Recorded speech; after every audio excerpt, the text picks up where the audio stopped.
cubre de bendición. Su nombre santo es. Santo es el Señor. Maravillas hizo Dios, nos mostró su gran poder. Él es Rey de Reyes, mi Jesús. Maravillas hizo Dios en mi vida con amor. Su poder me rescató, Jesús.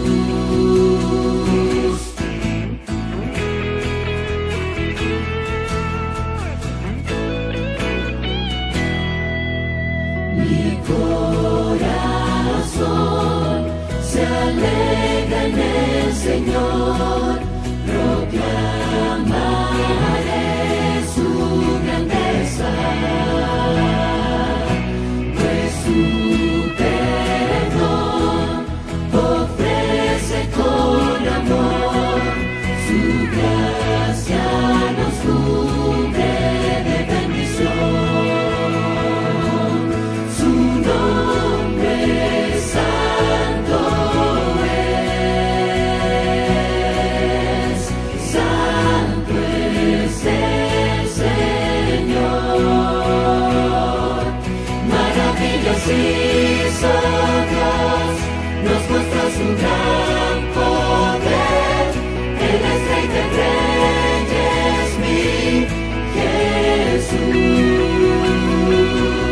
Maravillas hizo Dios en mi vida con amor.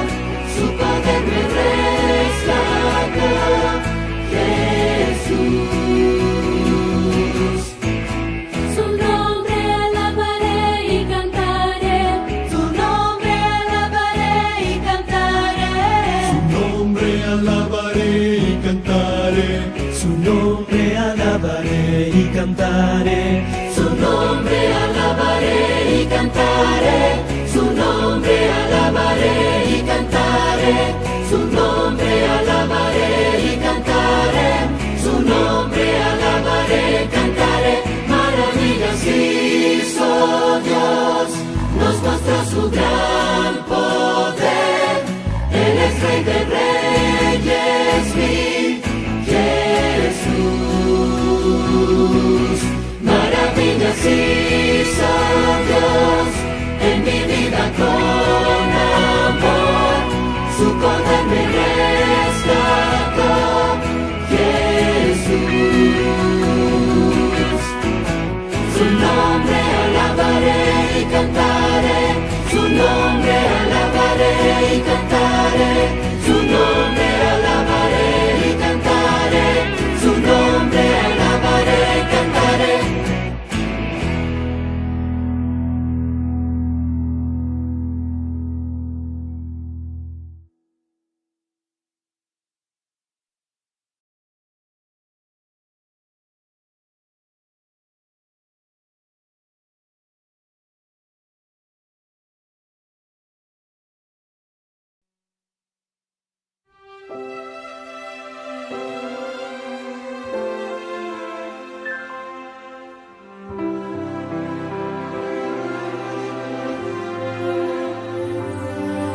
En tus caminos, Señor, por siempre quiero andar. En tu palabra, Señor, yo quiero siempre confiar. Y tus verdades de amor quiero llevar conmigo, Señor, porque tu ley quiero seguir y todos los días con ella vivir. Tú eres mi fuerza, si débil estoy.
mi ser, siempre cantaré. Santo es tu nombre, oh Dios, como nunca, Señor, cantaré. Santo es tu nombre, oh Dios.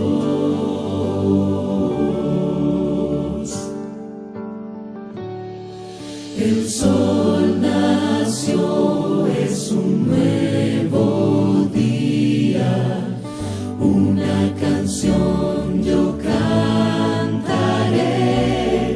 y no importará lo que hoy me suceda, estaré cantando al ponerse el sol.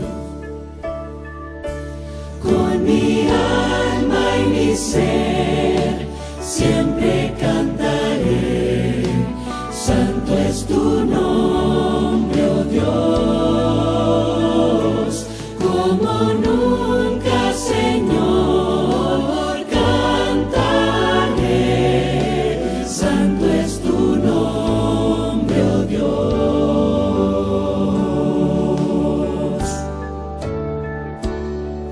Un Dios de amor y misericordia, un corazón lleno de perdón.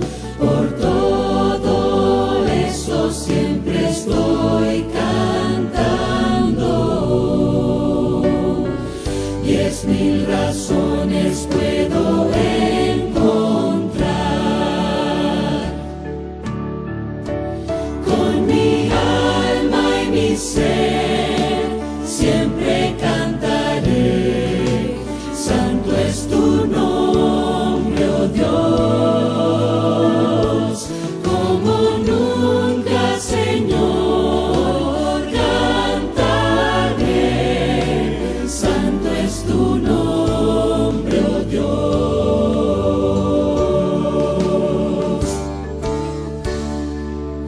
Yo sé que un día estaré postrado y 1000 horas sin duda llegarán. Aún así yo estaré cantando. Por 10,000 años y por muchos más. Con mi alma y mi ser siempre cantaré. Santo es tu nombre, oh Dios, como nunca, Señor, cantaré. Santo es tu nombre, oh Dios, con mi alma y mi ser siempre cantaré. Santo es tu nombre, oh Dios, como nunca, Señor, cantaré. Santo es tu nombre, oh Dios. Santo es tu nombre, oh Dios. Santo es tu nombre, oh Dios.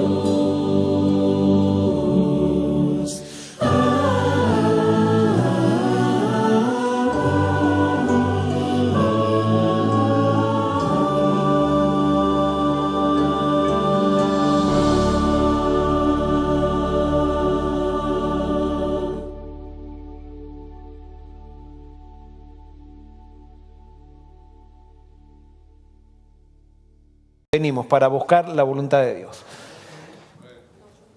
Vamos a tener una palabra de oración antes de compartir el tema de hoy. Querido Señor, te pedimos ahora que tú abras nuestro entendimiento para entender tu palabra. Que puedas, Señor, hacer que todos los prejuicios que tengamos puedan ceder a la influencia de tu Santo Espíritu. Y nosotros hoy podamos conocerte mejor. podamos saber tu plan y aceptar tu plan para nosotros. Y podamos, Señor, salir entonces llenos de tu Santo Espíritu. Gracias por contestarnos, esto lo pedimos en el nombre de Jesús. Amén. Muy bien, Stanley, no tengo la pantalla allá. Esta anda, pero acá, allá no. Gracias, ahí está. Muy bien, sed vosotros perfectos, no perfeccionistas. Y comenzamos con un versículo que dice en Mateo 5:48. Esta serie de paso tiene que ver, seguimos con la serie Amando con Inteligencia. Y en Mateo 5:48 dice, sed pues perfectos como vuestro Padre Celestial es perfecto. Y este es un versículo en la Biblia que ha traído demasiado problema al mundo cristiano y especialmente al mundo adventista. ¿Por qué? Porque cuando escuchamos este versículo, escuchamos estas palabras de Jesús, en muchas personas o en muchas de nosotros surge ansiedad. Y en vez del mensaje de Jesús traernos paz, trae justamente lo contrario. Y si un mensaje de Jesús trae ansiedad, evidentemente nuestros prejuicios o nuestras interpretaciones de lo que estamos escuchando, lo que estamos leyendo, no es la correcta. Porque el mensaje de Jesús no puede traer ansiedad para el ser humano. Pero como les decía, este versículo ha traído muchos problemas y especialmente en la iglesia adventista. ¿Por qué? Porque se ha desarrollado desde los años 1945 una teología dentro de la iglesia que no es teología adventista, pero sí se ha desarrollado una teología donde se nos ha enseñado que antes de que Cristo venga tenemos que ser todos perfectos. Y si no somos perfectos, no vamos a estar salvos. Y entonces hay muchas personas que sinceramente han aceptado o hemos aceptado esta teología y entonces trabajamos por la perfección. Y estamos luchando para cada día mejorar y lograr esa perfección que necesitamos para poder ser salvos. Yo podría parafrasear este versículo de la misma manera, diciendo, sed pues santos como vuestro Padre Celestial es santo. Y también podríamos parafrasear este versículo diciendo, sed pues justos como vuestro Padre Celestial es justo. Entonces, en este contexto, en el contexto del mensaje de Jesús, podríamos entender que santidad, perfección y justicia son sinónimos. ¿Estamos de acuerdo?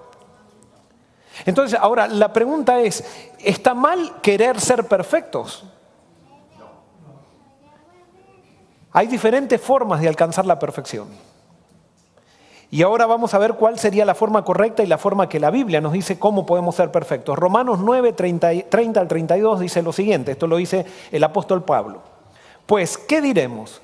Que los gentiles que no buscaban la justicia o la perfección, la alcanzaron, a saber la justicia que procede de la fe. Mientras que Israel, que seguía la ley de justicia, no alcanzó justicia. Qué interesante, acá lo que nos dice es que los gentiles que no buscaban la perfección, ¿qué alcanzaron? Alcanzaron la perfección. Y los judíos que buscaban la perfección, ¿qué pasó? Entonces, si tú y yo queremos alcanzar la justicia, la santidad y la perfección, ¿qué tenemos que hacer? ¿Qué tenemos que hacer? ¿Qué tenemos que hacer? No tenemos que buscarla. Porque si la buscamos, no lo alcanzamos. Y cuando no la busquemos, entonces la vamos a encontrar. ¿Se entiende? O sea, vuelvo a repetir, acá dice que los judíos buscaban la justicia y no la alcanzaron. Primero dice, los gentiles que no buscaban la justicia, la alcanzaron. Claro, dice a través de la fe y vamos a entender eso. Y en cambio los judíos que buscaban la justicia, no la alcanzaron. ¿Por qué? Porque no se guían por la fe, sino por las obras. Por eso tropezaron en la piedra de tropiezo. O sea, que si tú quieres alcanzar justicia, santidad o perfección, tratando de hacer obras, tratando de dejar de comer, tratando de vestirte, tratando de cantar, tratando de hacer esto, tratando de hacer lo otro, ¿vas a alcanzar la perfección y la justicia? No, no la vas a alcanzar. Si tú quieres alcanzar la perfección y la justicia, debes dejar de buscarla. No alcanzamos justicia, perfección o santidad por buscar la justicia, la perfección o la santidad, sino por buscar a una persona. Y eso es lo que no entendemos muchas veces. Y es por eso que los judíos no alcanzaron la justicia. ¿Por qué? Porque ellos desde chiquitos lo habían criado que para ser justos, para ser santos y ser perfectos tenían que guardar la ley. Y entonces ellos trataban de guardar la ley para ser justos, santos y perfectos. Y resulta que cuando vino la persona, que era Jesús mismo, que les decía, no, ustedes no van a alcanzar así la justicia. Para alcanzar la justicia tienen que aceptarme a mí, tienen que tener una relación conmigo. Ellos dijeron, no, si desde chiquitos nos enseñaron a guardar la ley, por lo tanto no te vamos a aceptar. Y lo rechazaron a Jesús. Entonces los gentiles, que nunca nadie les enseñó a portarse bien, resulta que vino Jesús.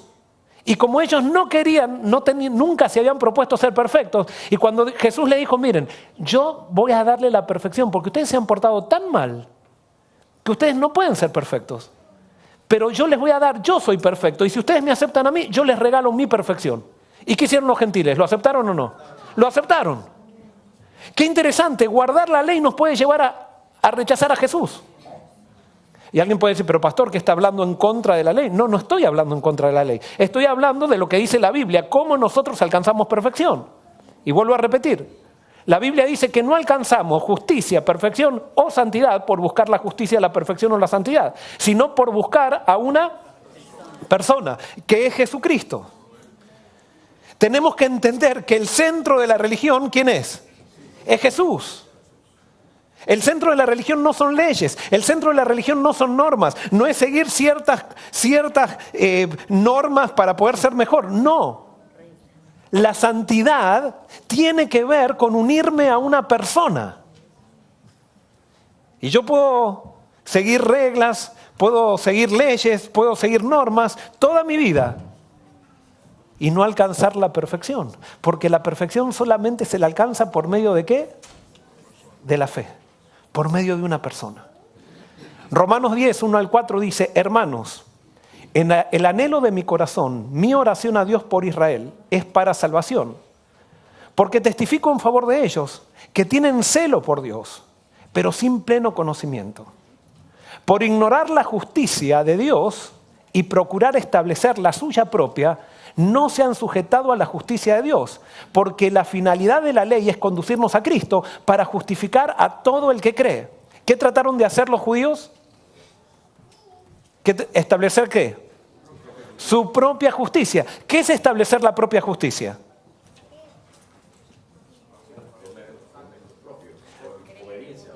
Sí, ahora nosotros decimos lo que pasa que los judíos eran como orgullosos. No, los judíos querían hacer las cosas que Dios pedía, pero ellos pensaban que Dios pedía esas cosas para ser justos, para que ellos sean justos, para lograr la santidad. Y Dios dice, no, no se logra la santidad de esa manera. No es haciendo cosas que yo logro la santidad, la perfección o la justicia. Ellos procuraron de establecer la suya propia.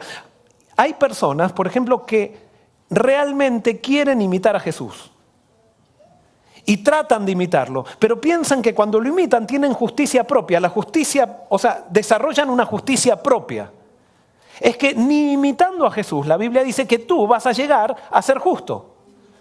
Tú cuando imitas a Jesús lo imitas simplemente, das un buen testimonio, pero no por eso llegas a ser justo. ¿Por qué no llegas a ser justo? ¿Por qué? Porque tú ya pecaste y alguien que pecó, por más que de aquí hasta la segunda venida de Cristo tú no peques más, cuando tú ya pecaste ya eres injusto y vas a ser injusto por siempre. Entonces, por imitar a Jesús, tú no llegas a ser justo. Tú imitas a Jesús simplemente porque quieres imitarlo, porque te encanta vivir como Él vivió, pero no porque quieres ser justo, no porque quieres ser perfecto, porque tú y yo no podemos ser perfectos, porque nosotros ya pecamos. Y por eso hay personas que se sienten muy orgullosas de ser parecidas a Cristo. Me acuerdo, también había una persona que todo el mundo le decía que era muy humilde. Entonces él se había marketeado como una persona humilde. Entonces cada vez que, se hacía una cosa y eso, él hacía palabras de humildad para poder seguir haciendo ese marketing de humilde. No, tú y yo no podemos ser humildes. Solamente una persona puede ser humilde y nosotros tenemos que dejar que esa persona, no solamente debemos aceptar lo que Él nos da, sino que debemos dejar que esa persona viva en nosotros para que su humildad se manifieste en nosotros. Pero el hecho de que la humildad de Jesús se manifieste en mí no me hace justo. ¿Se entiende eso o no se entiende? ¿Es muy complicado? No sé si lo estoy explicando bien. Cuando buscamos nuestra propia justicia, en vez de ser perfectos, nos transformamos en perfeccionistas. Y por eso la Biblia dice, sed pues vosotros perfectos, pero no dice sed perfeccionistas. Y saben que el perfeccionismo es uno de los grandes flagelos del cristianismo. Y es uno de los grandes flagelos de la iglesia. ¿Y cuáles son? Es muy difícil definir lo que es perfeccionismo, pero sí podemos ver los síntomas del perfeccionismo. Y vamos a ver algunos síntomas del perfeccionismo. Y cuando veamos los síntomas del perfeccionismo, lastimosamente nos vamos a dar todos cuenta de que tenemos algo de perfeccionistas todos o mucho de perfeccionistas.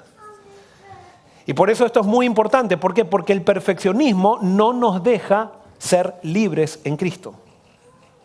No nos deja. Y vamos a ver uno de los síntomas. Por ejemplo, el perfeccionista siente la tiranía del deber. O sea, él tiene que venir a la iglesia, él tiene que dar el diezmo, él tiene que hacer la devoción matutina, él tiene que leer la lección, él tiene que portarse bien, él tiene que comer bien, tiene que hacer esto. Es como que todo es un deber. Y es como que lo ve a Dios como mirando, el perfeccionista ve a Dios como mirando a ver si cumpliste, todavía te falta todavía, ya te hiciste vegetariano pero ahora tenés que ser vegan, ya te hiciste vegan pero ahora tenés que ser nutrigenética, y entonces continuamente es un paso más para poder ser aceptado, porque si yo no llego a la perfección, antes de que Cristo venga, no me salvo. Es tremendo. La gente perfeccionista que siente la tiranía del deber tiene un sentimiento de que nunca es suficientemente bueno en lo que hace. Siempre falta algo más. Como decía, siempre siente yo tengo que hacer esto mejor, yo debería haber hecho esto mejor. Siempre falta algo. Y por eso puede ser que le esté hablando a alguien que venga hoy con esa carga. Y con esa misma carga que tenía el joven rico. ¿Se acuerdan, maestro? Bueno, ¿qué haré para heredar la vida eterna? O sea, él estaba guardando, entre comillas, estaba guardando los mandamientos de chiquito, pero parecía que le faltaba algo. Siempre no había paz total. No había esa felicidad que dice el fruto del Espíritu, que es gozo, paz, paciencia, bondad. Algo estaba haciendo mal. Y hay algo que muchas veces nosotros como cristianos estamos haciendo mal y por eso no tenemos paz. Otro de los síntomas del perfeccionismo es la falta de aceptación de nosotros mismos. Si tú nunca estás satisfecho con lo que haces y lo que eres, tarde o temprano vas a pensar que Dios tampoco lo está. Entonces siempre lo vas a tener a Dios como mirándote desde arriba de tu hombro o mirándote como diciendo, está bien, estás intentando, pero todavía te falta esto. ¿Qué produce esto? Ansiedad. No tenemos paz en la vida cristiana. No tenemos tranquilidad. Hay una culpa, ¿cómo? Constante. Claro, quizás no es constante así, pero en el momento que hay una amenaza y hay una equivocación, cuando nos equivocamos es como que es una carga, cuando nos dimos cuenta que nos equivocamos, porque muchas veces el perfeccionista lo que hace es negar sus equivocaciones, pero cuando son tan evidentes que no las puede negar, es una carga tan grande que es como una piedra que le cae encima. Y esa piedra, los resultados de llevar esa piedra le pueden durar por mucho tiempo. Es más, puede ir manejando y, por ejemplo, el perfeccionista va manejando y por ahí se equivoca y viene otro perfeccionista por detrás que le hace señas y le toca bocina, como diciendo, ¿cómo puedes hacer eso? Y entonces el perfeccionista se siente pero súper culpable y puede ir a la casa, ya no lo ve a esa persona, pero se recuerda la seña que le hizo, o sea, la voz que cómo le gritó y todo eso y se va culpable. Se va culpable. Culpable quizás por 2 días queda. Y les digo eso por experiencia propia. sé lo que es esto. Porque todos, en mayor o menor medida, hemos sido víctimas o somos víctimas del perfeccionismo. Y más en ciertos tipos de tradiciones religiosas conservadoras. Y con esto no te digo que te tienes que hacer liberal. Pero ¿saben qué? En las tradiciones religiosas conservadoras perfeccionistas, si por ejemplo esta iglesia hoy es conservadora perfeccionista, la generación que viene va a ser una iglesia liberal. Todos los liberales son hijos de conservadores perfeccionistas que dijeron, me cansé. Otro de los síntomas del perfeccionismo es legalismo formal. O sea, el perfeccionista necesita saber que es aceptado por Dios. Entonces, como no sabe, como las cuestiones del interior son demasiado subjetivas, entonces él trata de hacer toda su vida la base en actos externos. O sea, yo tengo que ser perfecto, no tengo que comer, no tengo que vestir, o sea, tengo que vestirme así, tengo que cuidarme de esto, tengo que cuidarme del otro, no tengo que hacer esto, no tengo que hacer aquello. Todas cosas externas. Es la mejor manera de vivir. Entonces, cuando el perfeccionista siente que está cumpliendo con todas esas cosas, le trae un poquito de paz cuando se compara con los demás y los que no lo están haciendo. Pero continuamente cuando mira para arriba y mira, siempre ve que Dios le está diciendo, algo te falta, ahora te falta nutrigenética. Y entonces, claro, los actos son fáciles de evaluar. Y entonces está continuamente tratando de sumar un acto más, un acto que lo lleve a la mayor perfección. Y entonces tenemos las iglesias de perfeccionistas. ¿De qué se predica? Se predica, como yo les conté ya en otros sermones, se predica del azúcar. O sea, de lo malo que es el azúcar. Se predica de la reverencia. Y son todas cosas que no hacen a la paz, no hacen a la perfección. Es más, en esas iglesias, está comprobado, por ejemplo, las iglesias conservadoras son las iglesias donde más problemas de adulterio hay. En las iglesias conservadoras es donde más problemas de pornografía hay. ¿Por qué? Porque justamente los judíos que buscaban por la ley alcanzar la perfección, ¿la alcanzaron? No, es que no se alcanza. Esa no es la manera de alcanzar. Hay un énfasis en lo externo, en el perfeccionista, y están preocupados por el juicio y las presiones de otros. O sea, el perfeccionista siempre quiere complacer. Entonces no toma decisiones, sino que simplemente vive presionado por la presión más fuerte. Y siempre tiene que quedar bien con la gente. Entonces cuando, por ejemplo, queda bien con alguien, se siente un poco halagado cuando la persona dice, qué bueno, por ejemplo, le digo a Miguel, Miguel, qué bueno que sos. Pero el perfeccionista, cuando dicen, qué bueno que sos, se pone contento y a la vez, ¿qué le da? Le da miedo, porque dice, ¿y si me equivoco? Voy a perder, ya no me van a querer más. Entonces continuamente vive para agradar. Y especialmente trata de agradar a la gente que admira. Entonces, quiere quedar bien con la gente que admira y mientras la gente que la persona perfeccionista admira, lo aplaude, entonces está súper bien. Pero en el momento que pierde la aprobación de la persona que admira, se viene abajo. Entonces, ¿qué hace el perfeccionista? Trata de aislarse y se refugia en sus actividades. Y entonces trata de hacer las cosas perfectas para poder convencerse de que más no está tan mal, o sea, no es tan malo.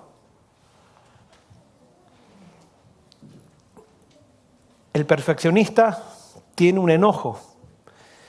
Es un resentimiento inconsciente con los debes, con la fe cristiana, contra otros cristianos, contra sí mismo y contra Dios. Pero fíjense, ahí hay una palabra clave. ¿Es un resentimiento cómo?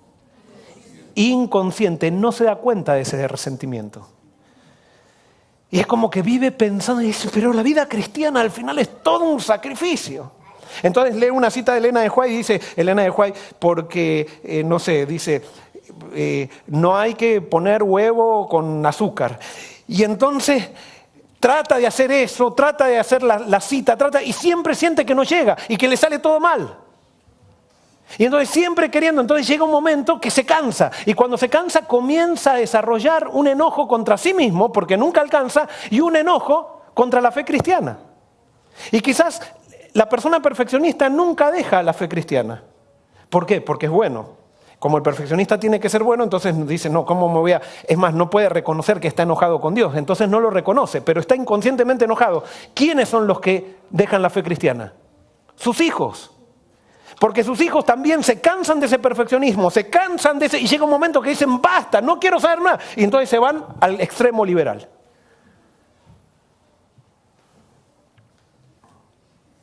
Hay una negación del enojo, de ese enojo con Dios. Y cuando hay una negación de un enojo, cuando alguien niega el enojo que tiene adentro, ¿qué pasa con esa persona? Se transforma en un volcán impredecible. Porque cada vez que tú escondes enojo, eso presiona dentro tuyo, y entonces como presiona dentro tuyo, un día puedes estar de un ánimo, otro día puedes estar de otro ánimo, y nadie sabe qué esperar de ti, porque estás continuamente en un enojo, porque estás queriendo agradar a Dios, estás queriendo agradar a la gente, estás queriendo agradarte a ti mismo, estás queriendo agradar a la ley, estás queriendo agradar a este, agradando al otro, y no vives en paz. No vives en paz. ¿Será que le estoy hablando a alguien que está siendo esclavo del perfeccionismo? ¿Eres perfeccionista con tus hijos? El perfeccionismo comienza en el hogar. Y entonces, si tú no sabes si eres perfeccionista, ahora con estas preguntas tú vas a poder responder. Y sé sincero, no lo respondas así públicamente, pero sé sincero, tú vas a poder responder si realmente hay perfeccionismo en ti por estas preguntas. ¿Esperas, aunque sea secretamente, que tu hijo o hija sea siempre el mejor? O sea, ¿te gusta, estás luchando para que tus hijos sean los mejores? Ah, pero pastor, ¿cómo? ¿No queremos la excelencia de nuestros hijos? Una cosa es de buscar la excelencia por sí mismo y otra cosa es ser perfeccionista.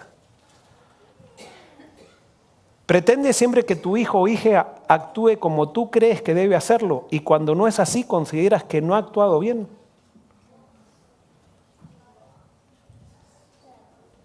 Cuando tu hijo o tu hija dicen algo en tu casa que no va de acuerdo con lo que tú piensas, ¿qué haces? Enseguida saltas y le dices, no, esto no es así. No lo escuchas. No te tomas tiempo para saber por qué piensan así. Y es más, o sea, cuando piensan diferente es como que enseguida tienes que lograr que piensen como tú piensas.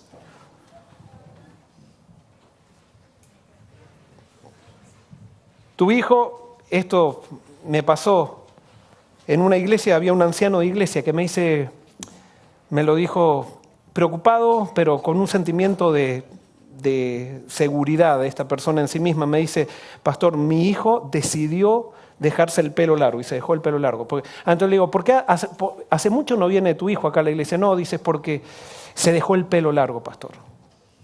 Y yo le dije que eso no. Y entonces le digo, ¿pero qué pasa? No, dice él, lo que pasa es que yo le dije que se corta el pelo y él me dijo, no, que no se lo va a cortar. Entonces yo le dije, bueno, si vos no te cortás el pelo, vos sabés cómo son en la iglesia. Yo soy anciano. Por lo tanto, con el pelo así no vas a ir a la iglesia. ¿Y qué hizo el muchacho? Se fue a una iglesia americana. Y él me lo decía como orgullo, pastor, yo estoy dejando que mi hijo vaya a la iglesia americana, donde ahí él va con el pelo largo, pero acá no, pastor, porque yo soy anciano acá. ¿Para quién trabajaba este anciano? Para la gente. Y eso parece mentira, pero a ese hijo él le estaba dando un mensaje. ¿Cuál era el mensaje que le estaba dando? Yo te quiero solamente con el pelo corto, como a mí me gusta, pero no te quiero con el pelo largo. Ojo, no tenemos que concordar con el pelo largo de nuestro hijo, pero no le podemos quitar a nuestro hijo los beneficios de nuestro amor o los beneficios de nuestra paternidad por el hecho de que se deje el pelo largo.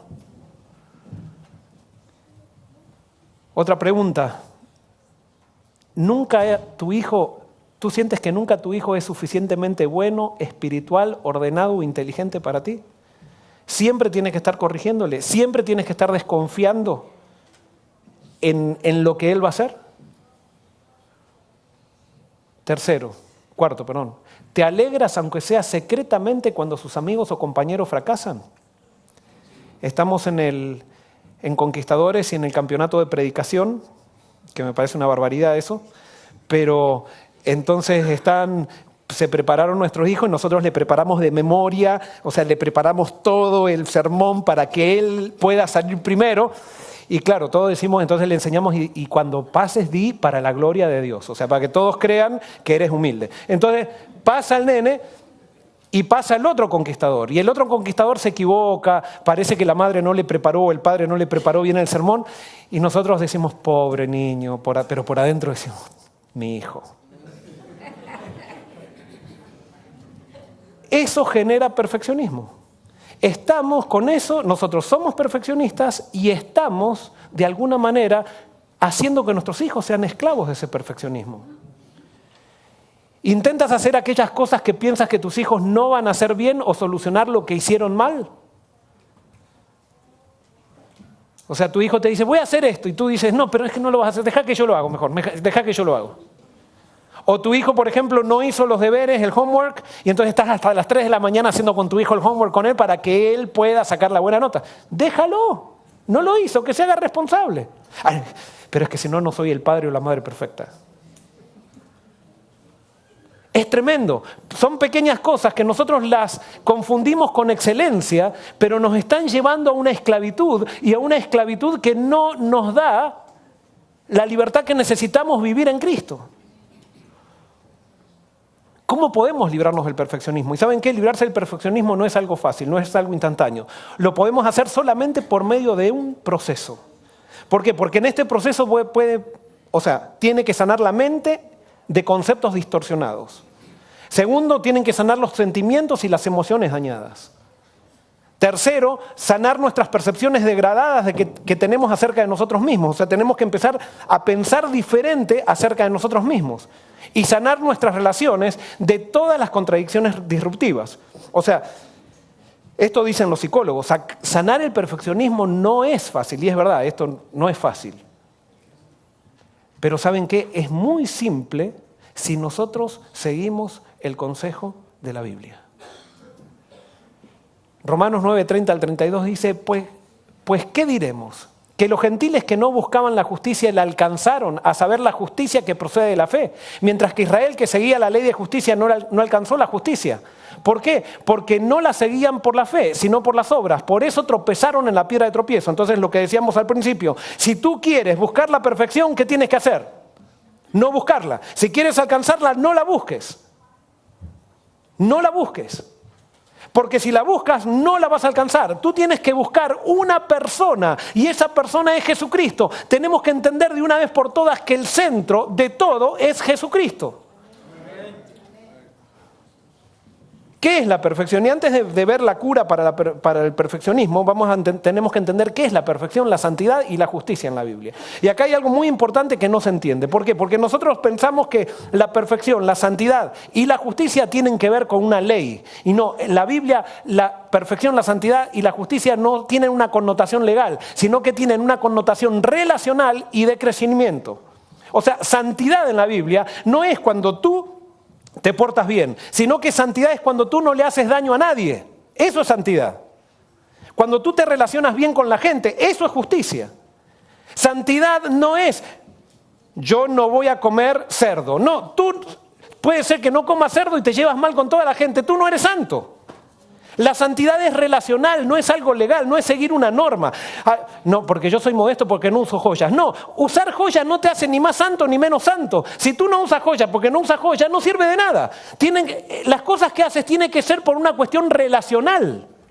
Pero el problema es que los perfeccionistas, como no tenemos una relación con Cristo, tenemos una relación con normas, con leyes y queremos ser santos por leyes, hemos reducido a la religión a actos externos.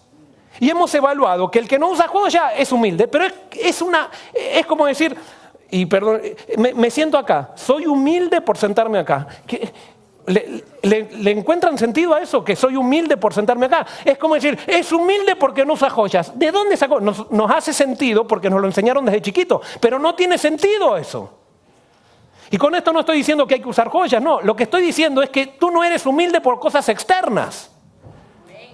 Tú no llegas a ser perfecto, o más santo, menos santo, por hacer, por no hacer, por comer o por no comer. Y por eso Pablo le quería decir a los judíos, el evangelio no es comida ni bebida. Tiene mucho más el evangelio, es una relación con Jesús, y esa relación con Jesús me tiene que llevar a tener una buena relación con la gente. Amén. Y si yo por no comer, por no usar, por la ordenación de la mujer o por lo que sea, no me puedo llevar bien con la gente, hay algo que estoy haciendo mal. Hay algo que no es bíblico, es una locura lo que estamos haciendo. No tendríamos ni que venir a la iglesia. Y por eso la perfección es relacional y en crecimiento. Y el aspecto relacional, la perfección, la santidad y la justicia en la Biblia siempre se da en contexto de relaciones correctas. Tú no eres más santo por no comer. Tú no eres más santo por vestir o por no vestir. Ahora, si tú dejas de comer por el hecho de hacerle bien a otro y por el hecho de hacer crecer una relación, entonces ahí crece tu santidad. Amén.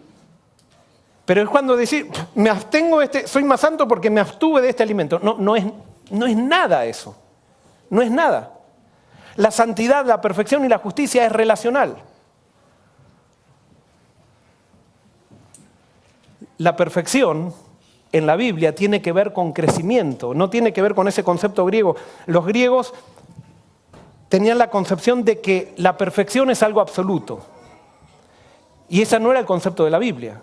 Por eso los griegos hacían una estatua y decían, esta estatua es perfecta. Y como la estatua es estática, entonces por eso era perfecta. Pero la perfección en la Biblia, Jesús la comparaba siempre con una planta. Yo soy perfecto cuando estoy creciendo.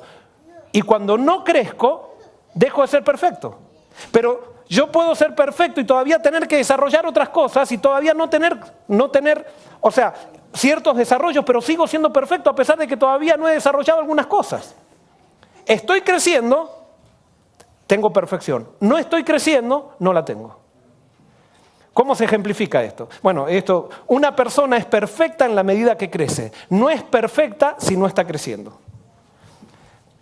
Les hago una pregunta. ¿Quién era más perfecto? ¿Enoc o el ladrón de la cruz? ¿Quién era más perfecto? ¿Enoc o el ladrón de la cruz?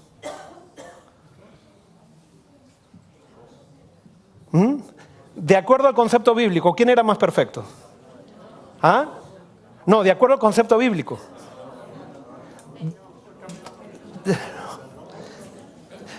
Tengo que predicar más claro, creo. De acuerdo al concepto bíblico, los dos eran igual de perfectos. Los dos. No era que Enoc era más perfecto y el ladrón en la cruz. Entonces, les hago una pregunta. ¿Enoc se va a salvar, sí o no? Sí. ¿Y el ladrón en la cruz se va a salvar, sí o no?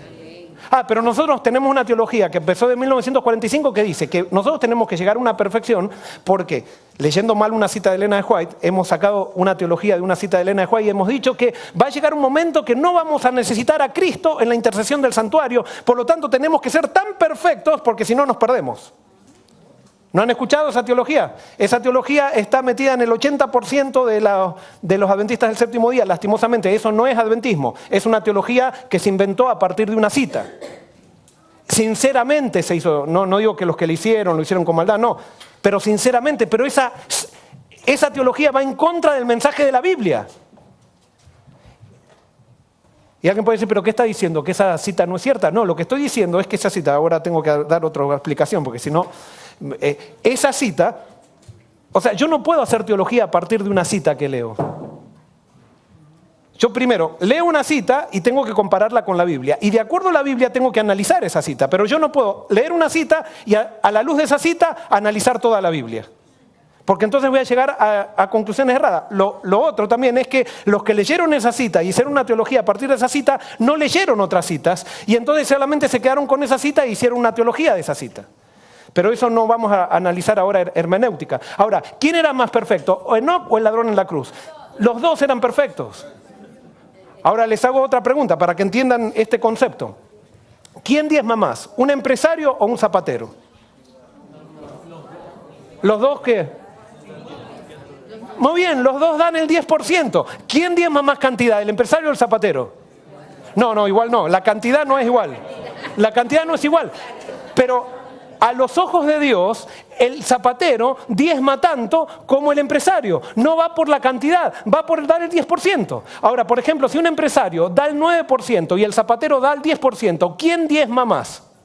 El zapatero, por más que el empresario da $1.000 millones, no está dando el 10%. Eso es lo mismo con la perfección. Dios no te pide que llegues a un nivel de perfección. Lo que Dios te pide es que simplemente aceptes la perfección de Cristo y como resultado crezcas. Y si estás creciendo, perfecto. Perfecto. Dios no te está pidiendo llega a este nivel, no, simplemente ven a mí, ven a mí, ven a mí. Y Dios, Jesús, así me va a hacer crecer. ¿Cuáles son los requisitos para la salvación? Que esto lo hemos predicado por mucho, pero muchas veces no se entiende. Los requisitos para la salvación son santidad absoluta, perfección absoluta y justicia absoluta. Les hago una pregunta, ¿alguno de ustedes puede tener santidad absoluta, perfección absoluta y justicia absoluta? No, y por más que desde hoy no peques hasta la segunda venida de Cristo, tú no puedes tener santidad absoluta, perfección absoluta ni justicia absoluta. ¿Quién es el único que tiene santidad absoluta, perfección absoluta y justicia absoluta? Jesús. Entonces Dios dice, fíjense qué hermoso que es el mensaje de Dios. Dice Dios, yo sé que tú no puedes y yo quiero salvarte. Entonces yo te voy a dar mi justicia absoluta a través de Jesús. Mi perfección absoluta y tú mi justicia absoluta. Yo lo único que quiero es que creas eso y que lo aceptes como un regalo. Y como consecuencia, yo quiero perdonarte para que tú te relaciones conmigo. Pero quiero decirte que una vez que te perdono, no importa que no hayas vivido, no hayas crecido todavía, no hayas llegado a vivir como Enoc. Una vez que te perdono, tú ya tienes santidad absoluta, perfección absoluta y justicia absoluta por la fe en Cristo. Y por eso podemos ir confiados delante de Dios diciendo, sí, hay mucho que desarrollar, pero en Cristo es mi amigo, Cristo es mi hermano, yo lo he aceptado, acepto su regalo y yo en Él soy perfecto absoluto. Y Dios me dice eso, ¿para qué? Para que cuando yo me entregue a Él, yo no esté con ese miedo diciendo, ahora tengo que hacerme vegan, porque si no me hago vegan todavía no me voy a salvar. No, lo que Dios te dice es, permanece en Jesús y vas a crecer. Todo lo hemos recibido ¿en quién? En Jesús. Por aceptar a Jesús, ahora fíjense, tenemos santidad ¿qué? Creciente, perfección creciente y justicia creciente. Pero no tenemos santidad absoluta, perfección absoluta y justicia absoluta. Ahora, ¿qué es santidad creciente, perfección creciente y justicia creciente? ¿Saben qué es?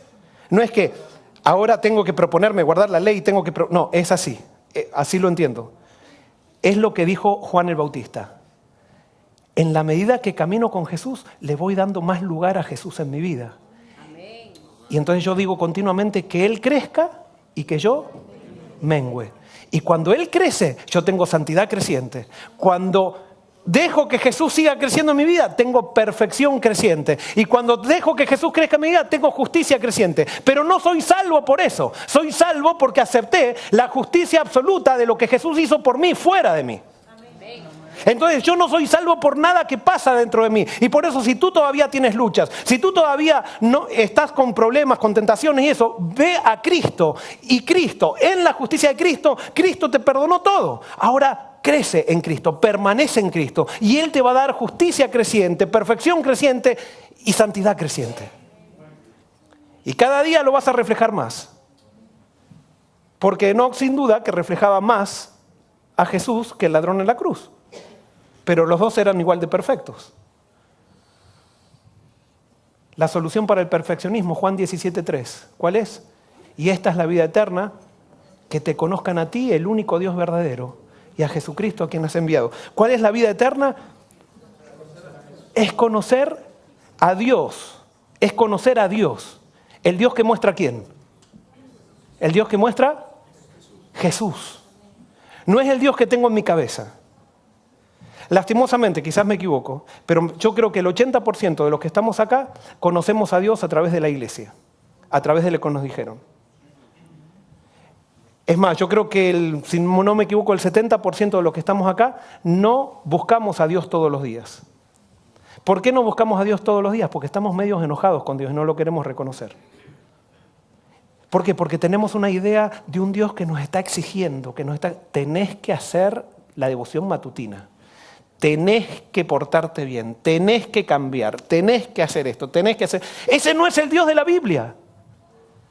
El Dios de la Biblia dice, ven a mí que estás trabajado y cargado con todo sostener y yo te haré descansar. Descansa en mi presencia. Nosotros somos como la Marta de la Biblia. ¿Se acuerdan de Marta de la Biblia? ¿Qué quería hacer la Marta? Quería trabajar adelante de Jesús para que Jesús diga, qué bien Marta, estás cocinando para mí, qué ordenada que tienes la casa. Y resulta que a Jesús no le interesaba, como escuchaban a mi hermano, no le interesaba un pepino lo que hacía Marta. No le interesaba, no le interesaba. ¿Qué era lo que le interesaba a Jesús? Que Marta, ¿qué haga? Se siente a los pies como María. Y eso no le sería quitado. Pero todo lo demás no le servía absolutamente de nada a Marta. Y hoy el mensaje que Dios te trae a ti es que tú estás cargado. Estás trabajado con todo eso de que quieres guardar la ley, quieres ser perfecto, quieres portarte bien, quieres hacer esto. Ven a mí, dice Jesús. Yo te doy todo. Permanece en mí. Sí, una relación. No es ven a mí, te acepto. No, ven, siéntate conmigo. Trata de descubrirme. Y yo me voy a revelar a ti.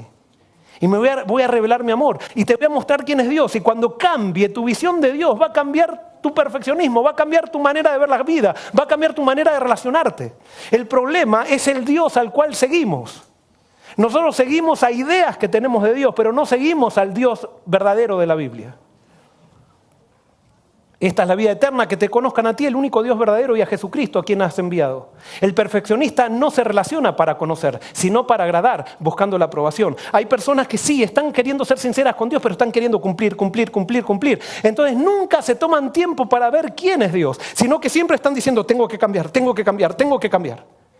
Las personas perfeccionistas no se pueden relacionar bien con la gente también. Porque, por ejemplo, si la persona perfeccionista admira a Miguel, viene y dice, quiero quedar bien con Miguel. Voy a ir a la casa de Miguel, voy a llevarle un regalo. Voy a pensar qué pregunta le hago para parecer inteligente. Y entonces le hago preguntas. ¿Ustedes creen que podemos desarrollar una relación así? No, si estoy continuamente agradando, ni me tomo tiempo para conocerlo, simplemente quiero agradarlo. Las personas que quieren agradar a otras personas no pueden relacionarse porque nunca se sienten relajados. Siempre están queriendo comprar el amor. Y lo que te dice la Biblia es que el amor tú ya lo tienes regalado en Dios.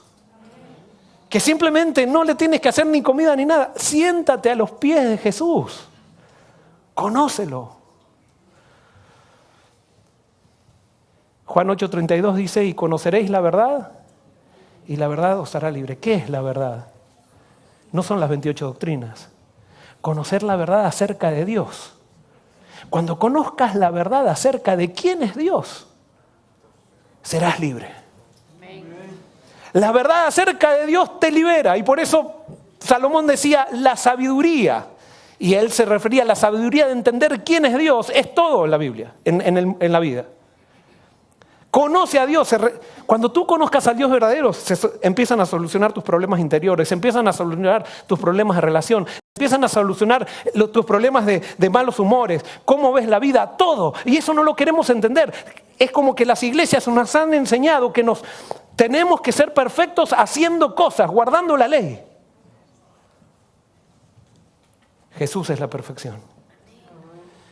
Y termino diciendo cuáles son las principales causas de perfeccionismo. Esto no son deducciones mías, sino que está comprobado. El perfeccionismo comienza con padres exigentes. Con padres que son sinceros, que tuvieron padres exigentes también, que entraron a iglesias exigentes, que les enseñaron teologías exigentes. Y entonces ponen exigencias en sus hijos. Y sus hijos entonces se transforman en perfeccionistas. Y entonces, ¿qué pasa con los padres perfeccionistas? Hay hijos, muchas veces dividen a la familia. ¿Por qué? Porque como el padre perfeccionista aplaude al hijo que se porta como él quiere que se porte y al otro lo hace sentir una oveja negra, entonces hay un hijo siempre que se siente como que no es tan bueno como los otros. Y empiezan a desarrollar resentimiento. Y hay un hijo que cumple todo como los padres y sigue y es director de jóvenes y que hace todo para agradar a los padres. Entonces ese es el hijo que están todos orgullosos y estudió lo que los padres querían. Y está el otro hijo que, pobre, ese no le gusta leer, no nos saca buenas notas, nos deja mal en todos lados. Lo queremos, es nuestro hijo.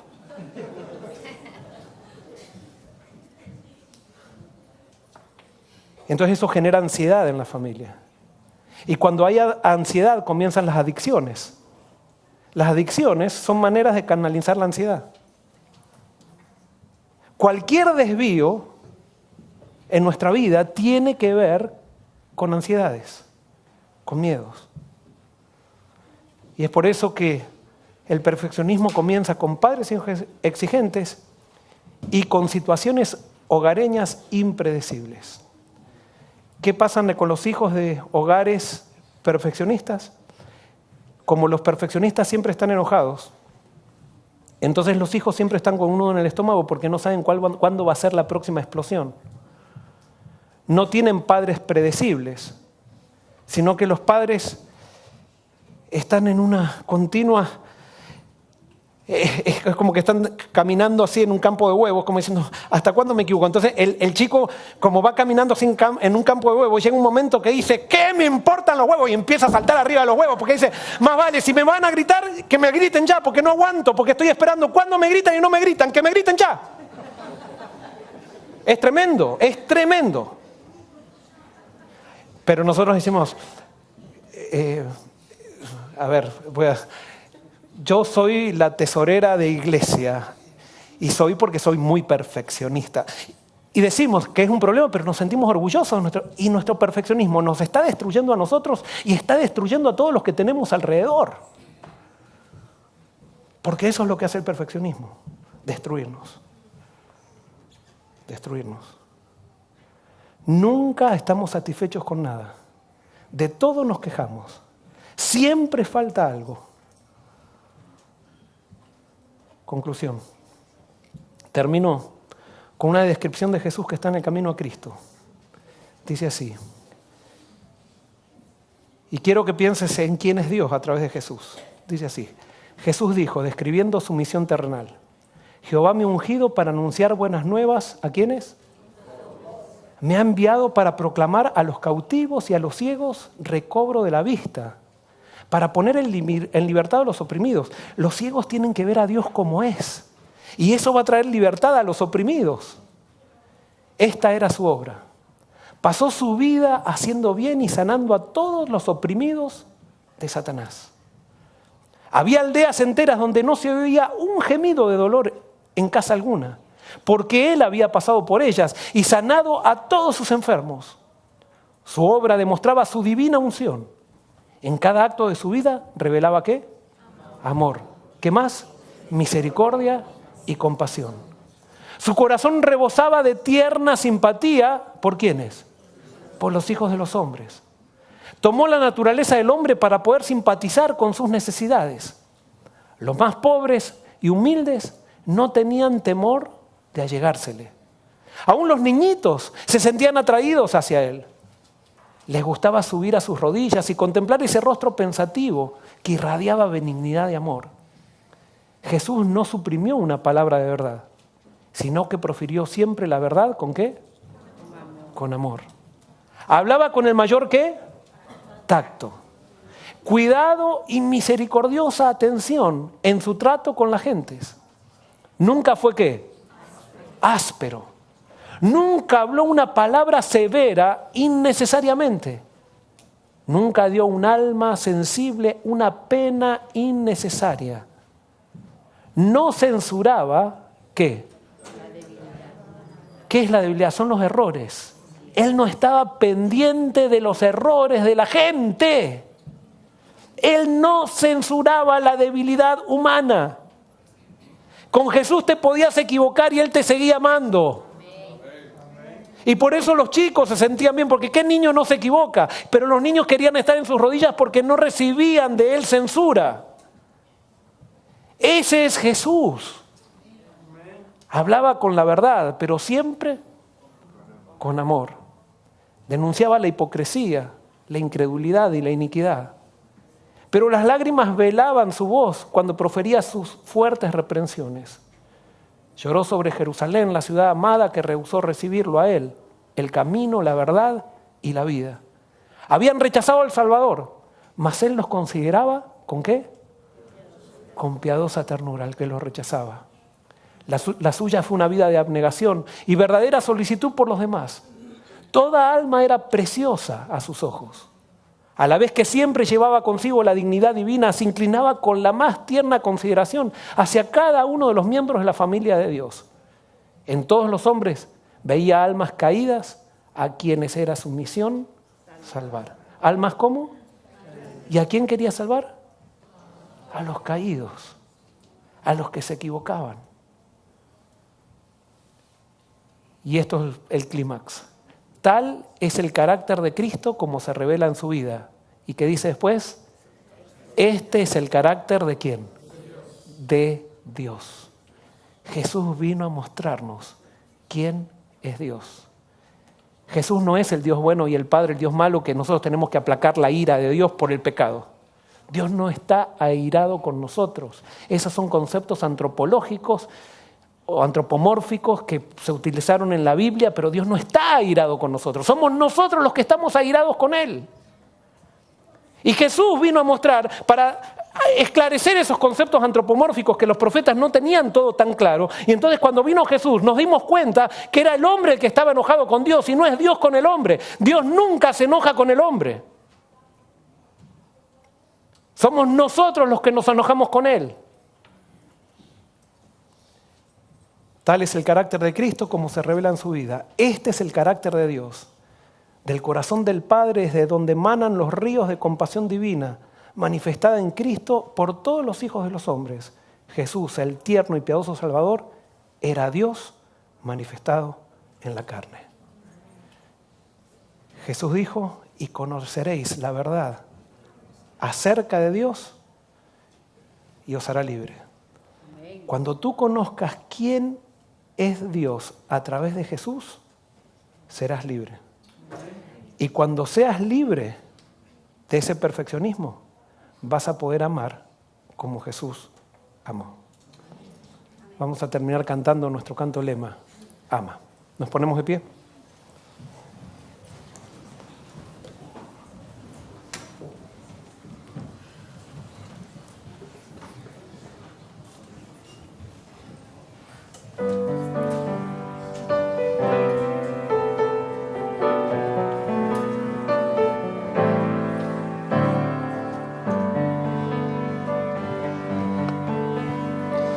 Ama con la sencillez de un niño, con la pureza que da la humildad. Ama a través de una sonrisa, a través de una canción de amor que se hace en el vivir.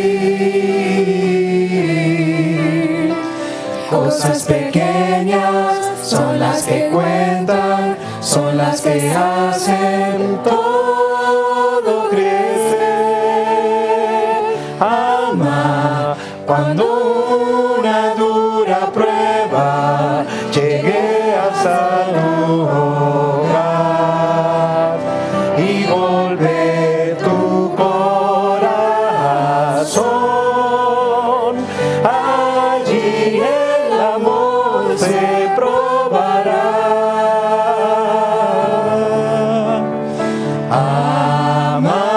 Amarás cuando sepas que es perdonar. Sentirás cuando sepas pedir perdón. Entonces habrá unidad.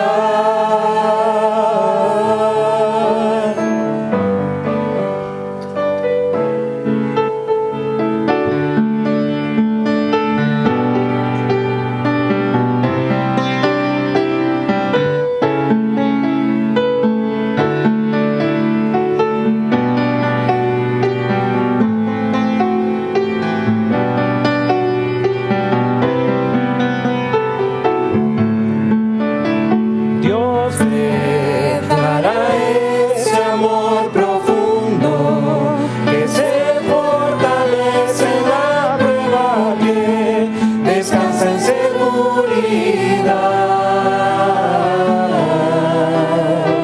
que permanece, nunca se acaba, siempre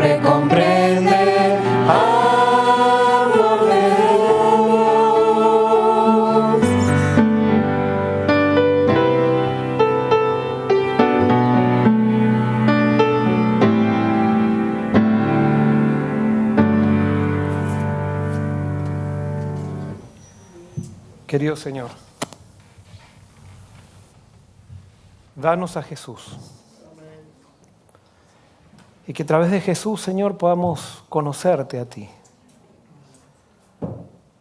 Que podamos entender que tú y Jesús se unieron en un pacto eterno para salvarnos de la esclavitud de nosotros mismos. Líbranos del perfeccionismo, Señor. Y haznos, hoy queremos aceptar, ser perfectos en Jesús. Gracias por darnos la perfección absoluta. Y como resultado viviremos, Señor, queremos vivir en esa perfección creciente, de estar creciendo contigo continuamente. Gracias, Señor, por Jesús. En Él te pedimos todo y con Él queremos quedarnos. Amén.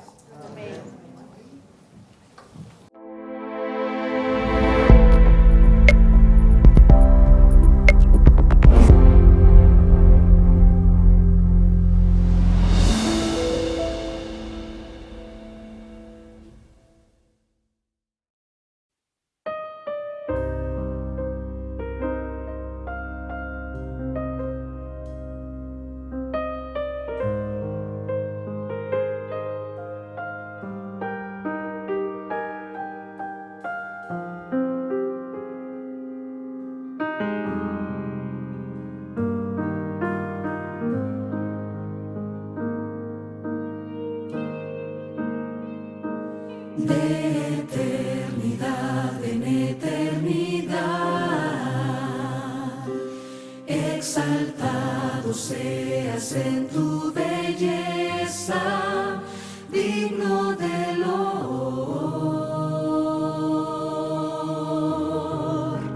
digno de loor,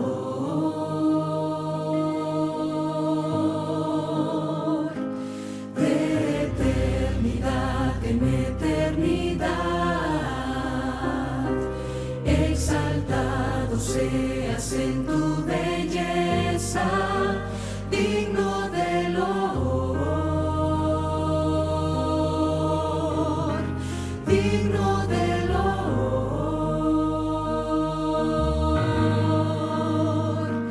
de eternidad en eternidad, exaltado seas en tu belleza, digno de loor, digno de loor.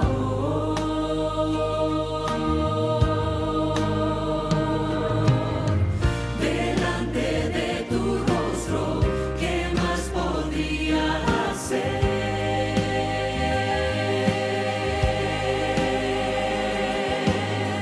Volver a ser cual barro y ante tu gloria temer.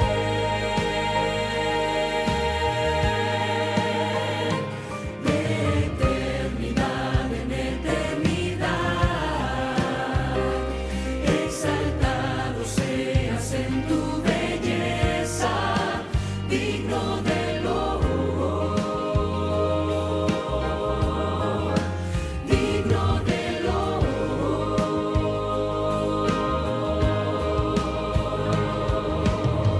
Delante de tu rostro, ¿qué más podría hacer?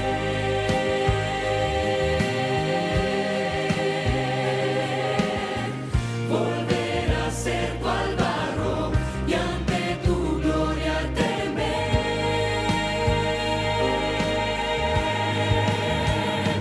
De eternidad en eternidad, exaltado seas en tu belleza, digno de loor, digno de loor.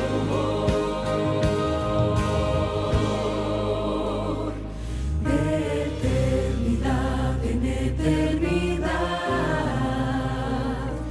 exaltado seas en tu belleza, digno de loor,